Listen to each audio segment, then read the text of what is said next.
যারা চাকরি পেয়েছেন সকলেই যোগ্য। 26,000 চাকরি বাতিল মামলায় সুপ্রিম কোর্টে চাঞ্চল্যকর রিপোর্ট পেশ করল মধ্যশিক্ষা পর্ষদ। নিউজ 18 বাংলার পক্ষ থেকে এই প্রতিবেদনটি প্রকাশিত হয়েছে। আমরা সংক্ষেপে দেখে নেব প্রতিবেদনে ডিটেলস কি বলা হচ্ছে।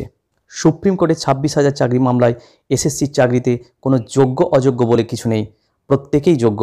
অর্থাৎ 25,844 জন চাকরি প্রার্থী যোগ্য, কোনো ধরনের অনিয়ম হয়নি। এসএসসি এবং বোর্ডের পক্ষ থেকে চাকরি ধরে ধরে স্ক্রুটিনি করা হয়েছে এবং তারপর উঠে এসেছে এই তথ্য। সুপ্রিম কোর্টের রিপোর্ট দিয়ে এমনই জানালো মধ্যশিক্ষা পর্ষদ।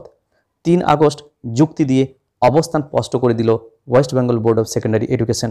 ওএমআর বিকৃতি নিয়ে কোনো তথ্য জানালো না বোর্ড।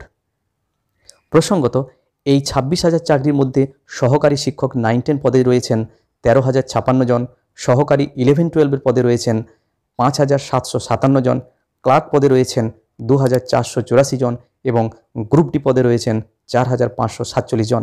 চাকরি নিয়ে এসএসসির সঙ্গে তথ্যগত কোনো ফারাক নেই বোর্ডের। স্কুল সার্ভিস কমিশনের সুপারিশপত্র দেখেই নিয়োগপত্র দিয়েছে মধ্যশিক্ষা পর্ষদ। বোর্ডের যুক্তি, কাউন্সেলিংয়ের পরে অনেকে যোগদান করেন না, ফলত অনেক শূন্যপদ রয়ে যায়, তখন একাধিক সুপারিশপত্র বা নিয়োগপত্র দেখা যায়।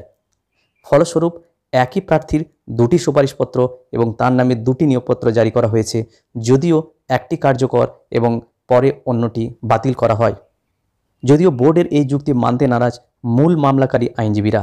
আইনজীবী ফিরদৌস শামীম, সুদীপ্ত দাশগুপ্ত, বিক্রম বন্দ্যোপাধ্যায়রা পাল্টা যুক্তি শোনাচ্ছেন শীর্ষ আদালতে। শেষমেশ শীর্ষ আদালত এই বিষয়ে কি জানায় সেটাই এখন দেখার।